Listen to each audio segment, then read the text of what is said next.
Pay, meanwhile, is going up and up yet again. Breaking now, inflation hits a new 40-year high. And watch the price of food. A new shortage is causing farmers to sound the alarm on that. Yeah, up to 7.9%, just crossing the wires, 7.9% over the past year.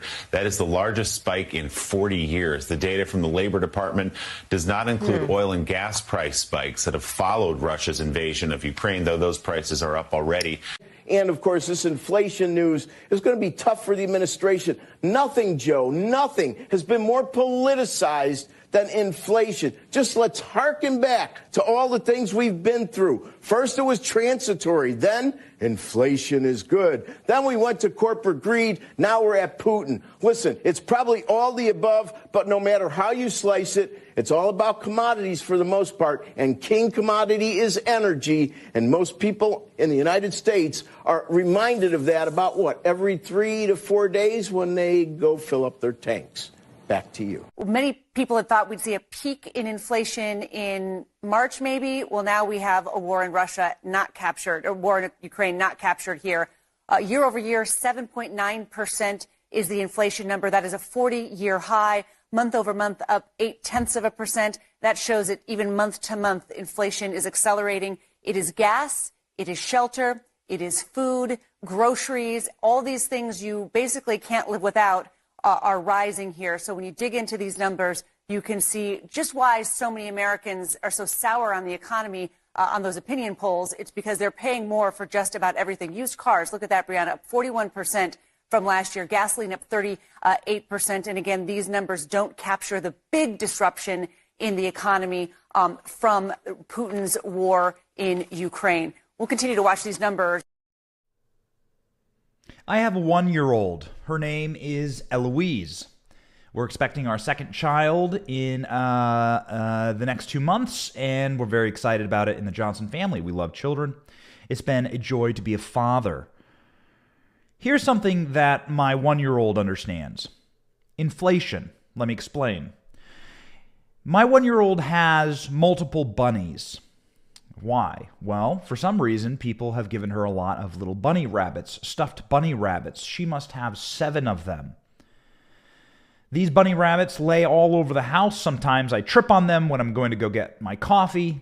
She sort of flings them everywhere. There's one in the car, under the driver's seat.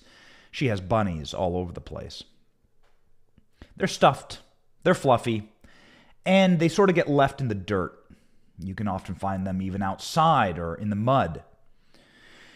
My 1-year-old has a single lynx. That's right, it's called a lynx. It's her lovey. It's her favorite toy. She has one of them. I don't really know much about Lynx the animal, but there's a series that has these fluffy little toys, and she has a lynx. It's a very interesting looking toy. It's very unique. It looks just like absolutely nothing else that she owns, and so she enjoys playing with that toy. That toy is incredibly precious to her. She has one of them. It goes with her everywhere. She won't let go of it. She won't let it touch the ground.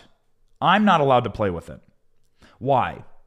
Because she has a single one. Because of scarcity.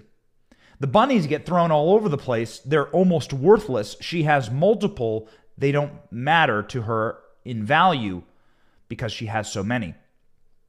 She has one lynx, and that scarcity makes it very precious to her. This is inflation. When you print for no discernible reason and with no absolute value billions of dollars, then you will hit a moment when you have way too many dollars chasing after way too few goods. And even my 1-year-old understands that the scarcity of something is directly correlated to its value. It's why we were not shocked today to see that inflation has hit a 40-year high. But also that inflation may be exceeding the levels of even the Civil War, and we have data to show that. This should terrify you for so many reasons, but most especially because in an inflationary spiral, everything that you own becomes worth less or literally worth less. All you need to see is the chart on your screen right now. This from Thomas Massie, one of our favorite members of Congress, a Republican from Kentucky. Thomas Massie showing the amount of money being printed and the rate of inflation. The first chart is the amount of money being printed. You can see that the COVID-19 pandemic caused the amount of money that is being printed by the Federal Reserve to shoot directly skyward in a right angle, straight up. And then it didn't stop. They're continuing. The billions and billions and billions of dollars straight up. Then you can see the rate of inflation tracking perfectly along that line. As Thomas Massie says, the first chart is the M1 money supply. The second chart is inflation, class dismissed. If you do not want inflation, well, then you're going to have to limit the amount of money that you're blowing into the economy, but they won't do that because it's free to them and it's politically expedient. In the near term, in the long term, it's going to make our currency worthless. It's going to make your savings worthless. It's going to make everything that we hold dear in this country collapse. Vladimir Lenin said the way to crush the bourgeois is to grind them between the millstones of taxation and inflation. There are many Leninists and Marxists serving inside of the administration. Certainly, Joe Biden is surrounded by them. Joe Biden isn't smart enough to understand these policies. He is a muppet and a sock. But the people around him certainly understand. And that's why you can see charts like this one on your screen. Consumer price inflation, year-over-year percentage in the CPI. Here is Joe Biden's administration. The red is Joe Biden's administration. Look at that spike. Look at Donald Trump, by the way. How Donald Trump's administration just started carving it out lower and lower and lower. And then the spike. Every single time you go to the bar and you drink all the shots and you have all of the drinks and you are slamming them, you're going to get a hangover. It's inevitable. This is the hangover. You can't print this amount of money. You can't make this many bunny rabbits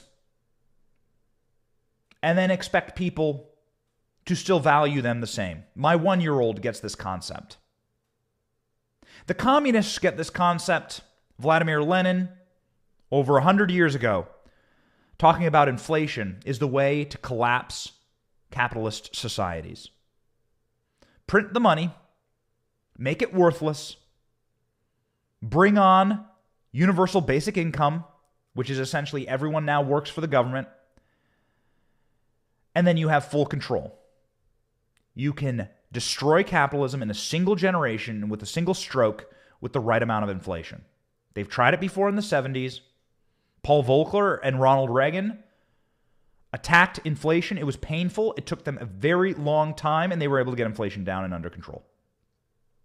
Now we are seeing an inflationary spiral that is so much worse than what we saw in Jimmy Carter, and it may get even worse still.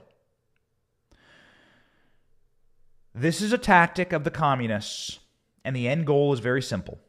Control over your life. They want control over everything that you own. They need to collapse the capitalist markets into and under their control. They want universal basic income. 7.9% inflation over the last 12 months is what was announced today by the Labor Department. This is a tactic to get you onto government subsidies. This is a tactic. The end goal is universal basic income. They have been open about it. They are pushing for it. And once 50% of Americans live in poverty, they'll have their push to get this done. This is the goal. The Labor Department's Consumer Price Index, a key gauge of inflation, showed price growth speeding up both monthly and annualized basis over the last 12 months. This is not because of Vladimir Putin. These liars are going to lie to you and tell you that this is because of Ukraine. Oh, so convenient, that crisis. Nobody's buying it. Economists expected prices to rise roughly 7.9% on an annualized basis between January and February. Vladimir Putin hadn't even fired a shot in January. So it's a lie when somebody tells you that this is because of Vladimir Putin, which they're trying to do right now. We'll see how many people repeat it. Annualized inflation jumped to the highest rate since 1982 in February, and month-over-month inflation rose for the first time since October 2021. Is this the highest inflation since the Civil War? Tom Elliott is a friend of ours. He runs a great site called Grabian, and he had an incredible Twitter thread this morning. Tom Elliott said, in the 70s, when inflation reached 8%, interest rates were already greater than 8% and were ultimately raised to almost 20% before the Consumer Price Index began abating. Meaning, you ain't seen nothing yet as it pertains to raising of interest rates. Today's interest rates remain at zero, and the Fed is printing billions every month. The crisis is worse than the 70s, Tom Elliott says. Based on the previous CPI calculations used up and through the 1980s, the current inflation rate is actually 16%. Funny math. The government does funny math. They do funny math when they're trying to hide or obfuscate various data from you, make things look better. They always try and wiggle with these numbers. Remember, the government added hundreds of thousands of jobs retroactively to the unemployment numbers in November and December and October. Well, that's interesting. How can you do that? The CDC just tweaked a little algorithm, and suddenly the numbers for COVID transmissibility changed drastically throughout the nation. Funny math. The government's been doing it for a long time. If you go back to the standard of the 1970s, then Tom Elliott says that this crisis is way worse. Based on previous CPI calculations, the way they used to gauge inflation in the 1980s, the current inflation rate is actually 16%, worse than at any point during the stagflation crisis. It appears the last time inflation peaked over 15% was World War II in the 1940s, when we were still pegged to the gold standard. So that meant your money was actually backed by something. There was something presumably in a vault underground that held the value of your dollar. Now we've melted that gold down to nothing. Nobody even knows if it's in the vaults. Nobody has any verification of this, if we even have a single gold bar that is backing the American dollar.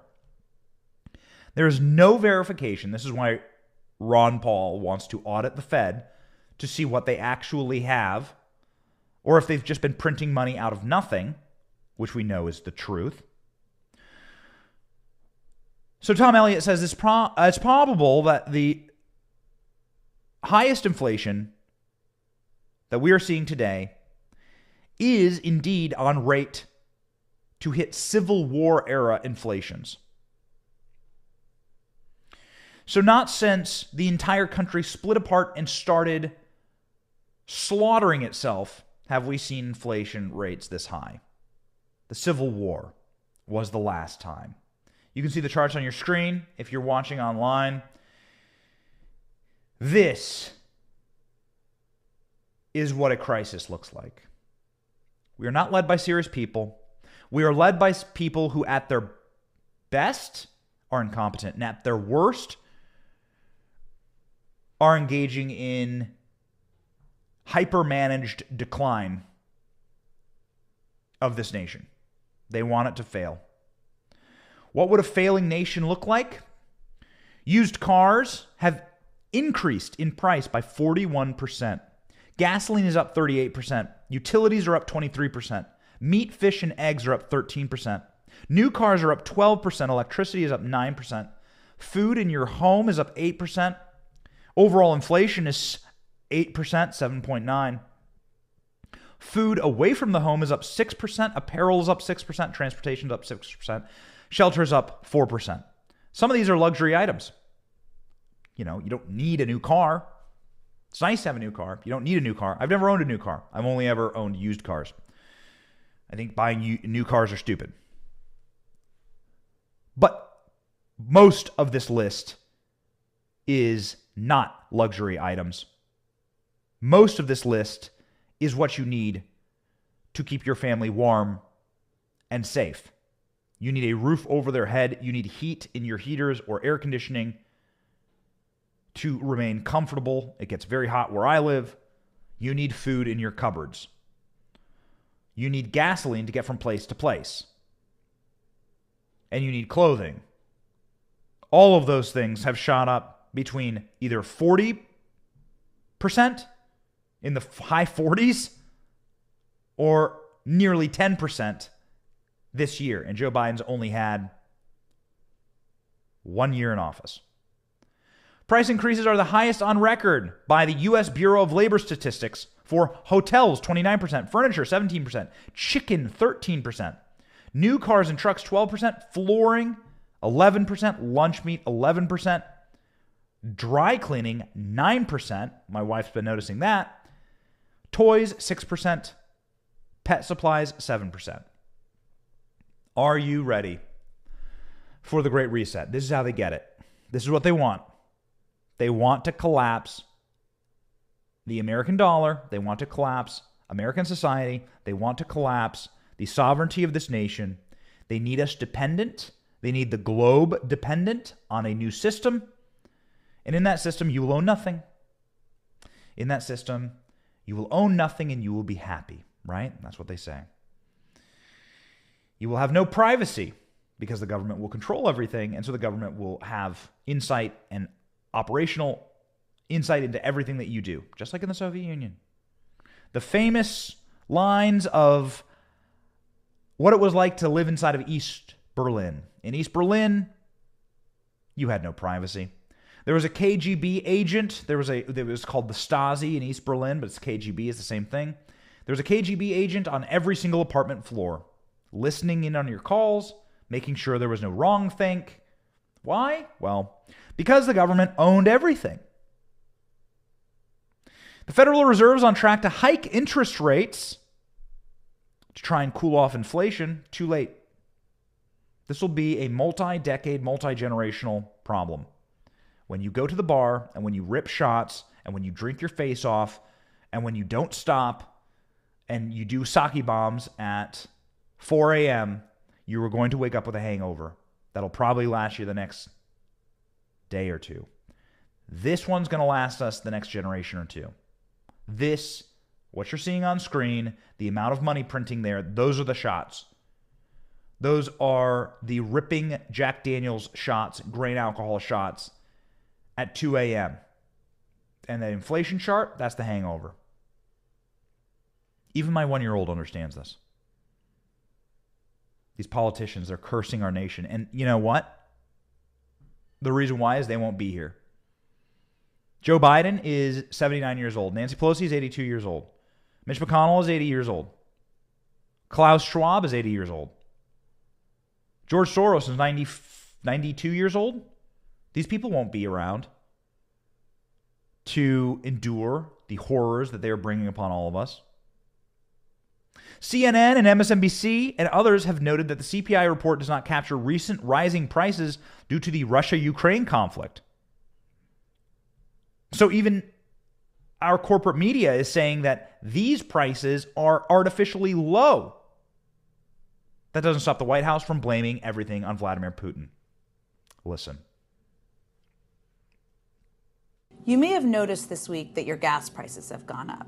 I want to talk to you a little bit about why. A lot of it has to do with Vladimir Putin. The reality is that Russia is one of the 3 largest oil producers in the world. And the fact that they have started this conflict, invaded a foreign country, and they are such a big producer of oil in the world is the reason why the global oil markets are disturbed right now and why your gas prices are going up. There's a term called gaslighting. What that term is in reference to is a man from the 1800s and turning down the gas light in his house, lowering the light and driving his wife insane. I think the lady eventually committed suicide. Gaslighting is when you are lying to someone to make them go insane. This is what the White House is doing. Jen Psaki, they're calling this Putin's price hike, as though you haven't been paying for gasoline for the last calendar year.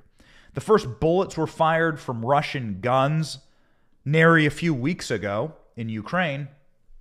Perhaps you've noticed that your prices have been increasing steadily on a rocket ship for everything in this country over the last calendar year since Joe Biden has been elected. Why is that? Well, it's pretty clear. We don't stop ripping shots at the bar. Our government and those who run it, including many Republicans, the majority of Republicans, are blackout drunk at the bar. Many of them won't live to actually see the results of what they're doing to this nation. Again, we are run by octogenarians in this nation.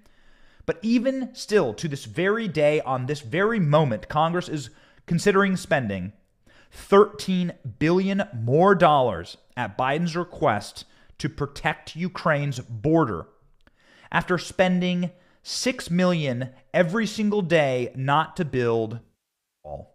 That's right.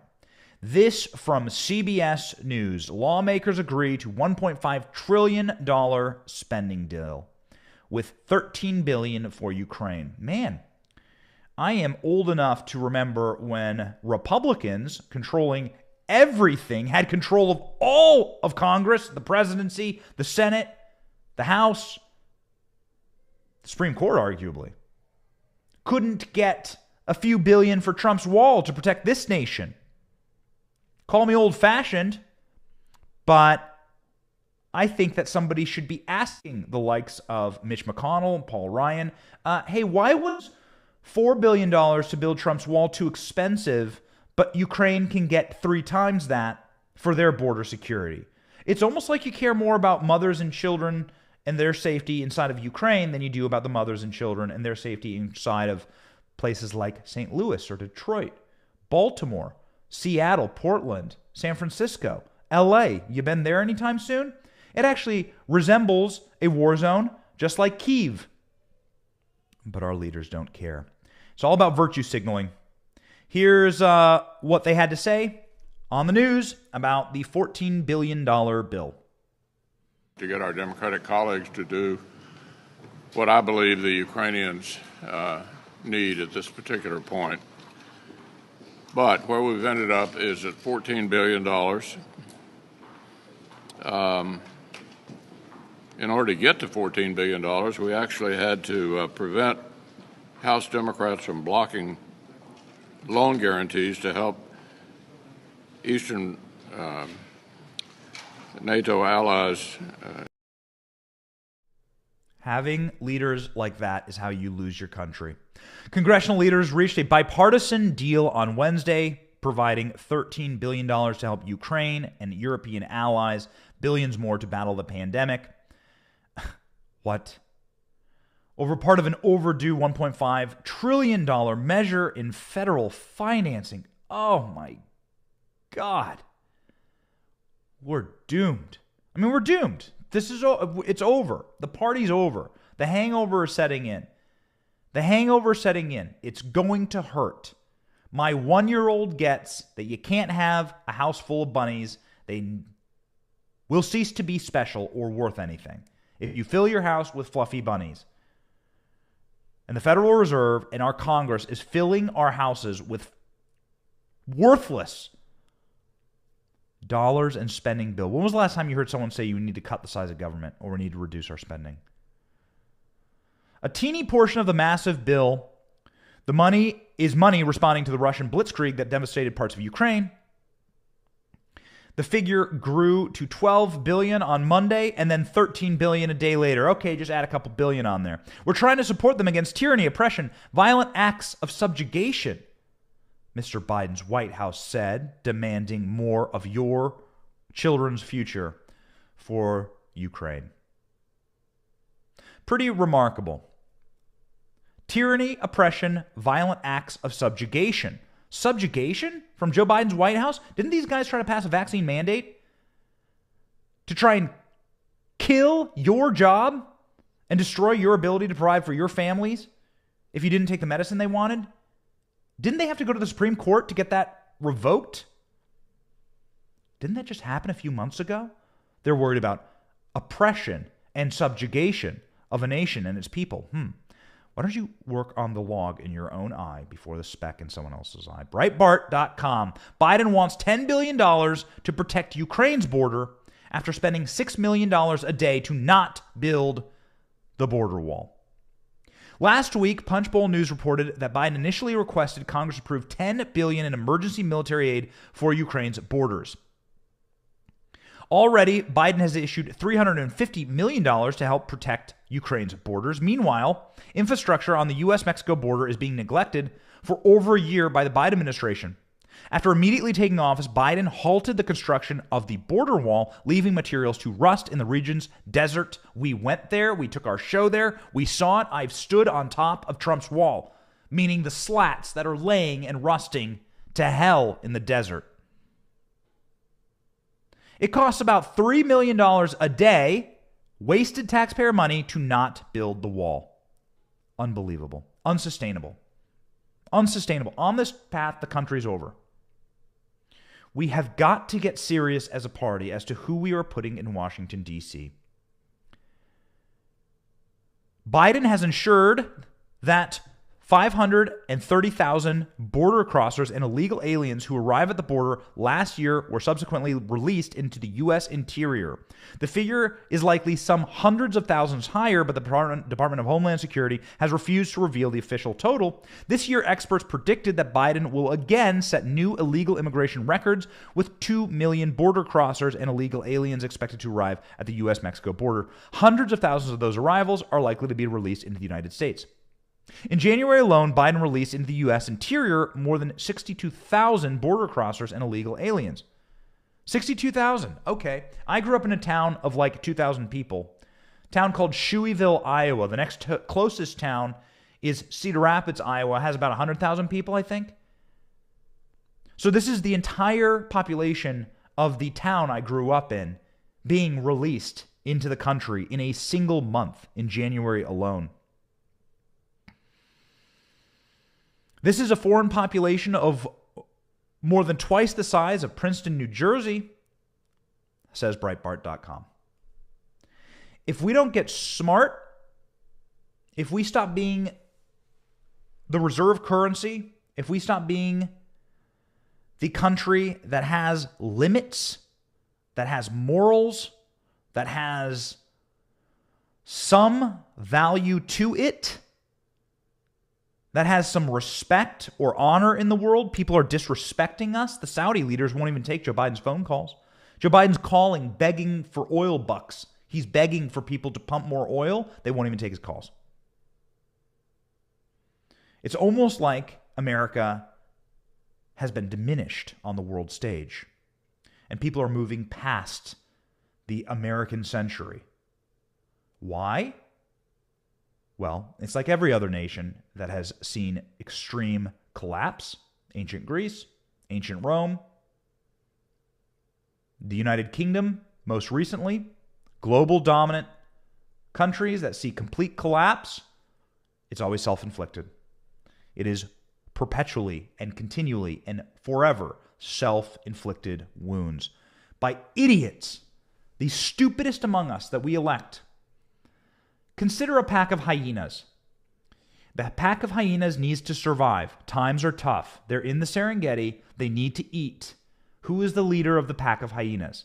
Well, they're not going to take the sickest, dumbest, stupidest hyena, the one that's like the one in Lion King. Remember the one that was cackling and laughing with its eyeballs going all over the place? They're not going to take that hyena and put it in charge. That would mean the collapse and destruction of their pack. It would mean no one eats and everyone starves to death. It would mean all the children have worse lives. Somehow, in this country, we have put the dumbest hyena in charge. And that hyena cackles, that hyena laughs, and that hyena makes about as much sense as the hyena out of Lion King. Remember the one that laughed and has the crazy eyes all over the place? Yeah. The name is Kamala Harris. She landed in Europe this morning and proceeded to immediately cackle and make nonsense soup answers as they pertain to Russian war crimes and refugees from Ukraine. Listen, an embarrassment. We all watched the television coverage of just yesterday. That's on top of everything else that we know and don't know yet, based on what we've just been able to see. And because we've seen it or not doesn't mean it hasn't happened. But just limited to what we have seen. And relatedly, is the United States willing to make a specific allocation for Ukrainian refugees? And for President Duda, I wanted to know if you think, and if you asked the United States to specifically accept more refugees. Okay. A friend in need is a friend indeed. Okay, I can first. Okay, so this time.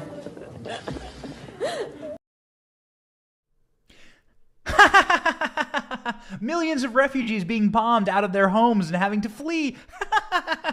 Entire cities being leveled. Wow. Hilarious. Creepy. Terrifying. We're not sending our best. Dear God, it's a humiliation. Dear God, open your eyes and vote. It's our only hope. This is our only hope. I'm not trying to be a doomer, and I'm certainly not ever saying that America's lost, but I'm saying that if we continue on this trajectory, America will lose a major war and we will become a second-rate power. We're already seeing the type of inflation that crushed Weimar Germany, for instance. Germany, the conditions for World War II were created by, in part, inflation. It used to cost 1 billion marks in order to get a loaf of bread in Germany. It is so dangerous, the time that we are in right now. It's why we're very happy to be sponsored by Birch Gold. We're happy to be partnering with them. My family is investing right now very much in gold, and this is not a paid advertisement. We partner with Birch Gold. We believe in the product. My family is personally investing in this. We're flipping our 401ks and IRAs into gold because gold has value. And we're watching what's happening right now to the American dollar and inflation, and it is horrifying. If you're not invested in something in value, and if you are just even a recent student of history, you will see how the price of bread and the price of wheat will cost you 1 billion marks. You will start to see that history is cyclical. Time is a flat circle, and the same forces that have driven great nations to collapse can drive this nation to collapse. And so we better be smart, and you better be smart about what you're doing with your money. America will lose a great war. We will become a second-rate subjugate power if we are not careful. And if we continue with the insanity, sending the dumbest, weakest, stupidest, most diseased people out to lead us, spending like drunken sailors inside of a whorehouse, which is an insult, quite frankly, to alcoholics in the Navy, because not even they would spend the way our government is spending right now. It is so reckless. It is so dangerous. It is so duplicitous for our children. And speaking of the Navy, there probably are a couple extra sailors inside of the whorehouse because our naval vessels can't even launch, because their captains have not taken the COVID-19 vaccine. That's right. This according to Navy Times. Destroyer can't deploy because the commanding officer will not get the COVID vaccine. An ongoing legal battle over whether the military can force troops to get vaccinated against COVID-19 has left the Navy with a warship that they can't deploy because its commanding officer they cannot fire.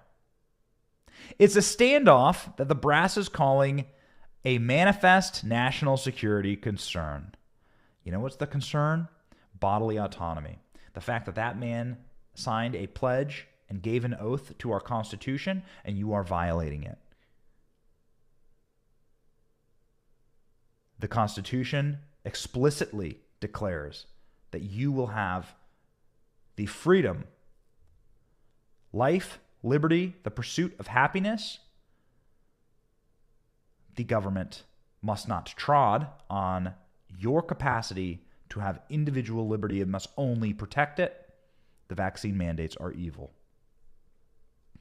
Continuing reading from Navy Times. The issue stems from a lawsuit filed in the U.S. District Court in the Middle District of Florida late last year, with the service members' rights being infringed on by the COVID-19 vaccine mandates.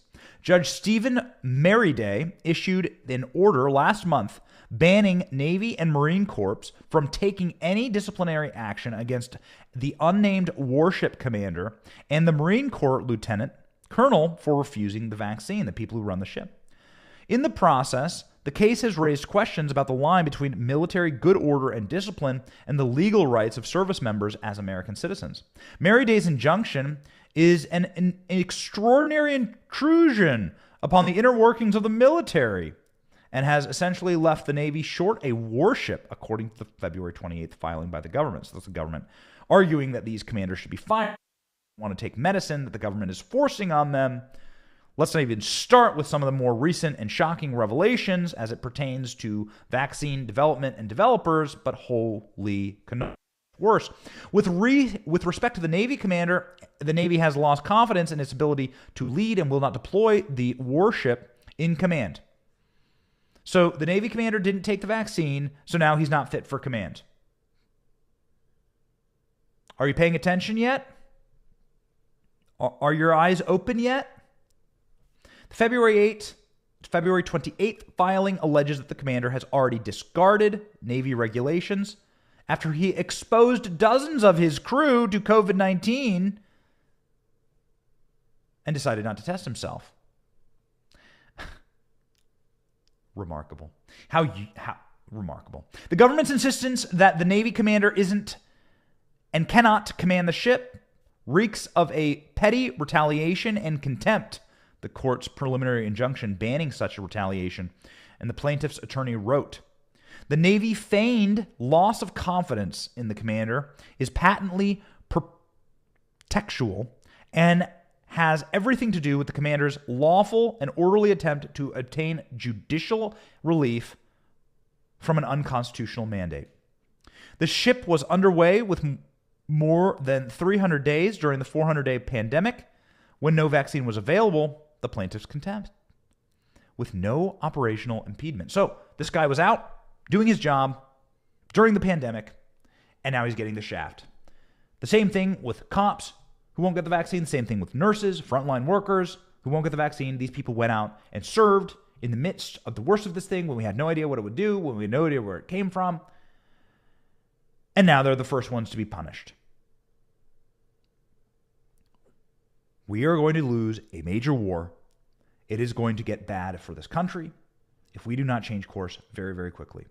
If we are firing our best pilots, our best airmen, our best naval commanders here, if we are reducing our troops in this manner, we are headed for dangerous times. If we are reducing our currency in this manner, we are headed for dangerous times. If we are reducing our stature and status as a nation in this manner, with Kamala Harris cackling on the Polish border with the Polish president over refugee crises, we are headed for extremely dire and dangerous times. Things will only get better when we, as a movement, recognize that these institutions that we grew up loving, that our grandparents helped build, have been irredeemably corrupted, and they must be ripped up root and stem. That entire swaths of the federal government must be pushed into the Potomac. That entire buildings, I'm talking departments, Housing and Human Services, HHS, Department of Energy, these things must be pushed into the Potomac River. They must be demolished. We must reduce the size of government in the extreme and engage the only thing that America has on the rest of the world right now, which is its capacity to have human flourishing, based on our founding documents that are perfect in their conception and that were made perfect through the blood, sweat, and tears and pain of those in this country. People who are way better than those serving to try and fire this naval commander. That's it. If we do not take extreme, harsh measures right now to fix this place, then we're done. I'm not trying to be a doomer. I'm trying to say what must be done. The people who came before us did not do a good enough job to ensure that this place was strong and steady. And instead, we have a class of people who won't even be here in 10 years, unfortunately. It's just biology. They won't be here in 10 years. And they are spiraling our nation and careening this place into collapse. And I don't care how many fuzzy bunnies you fill your house with, eventually they become nauseous and intoxicating. You trip over them, they become a hazard. They're worthless.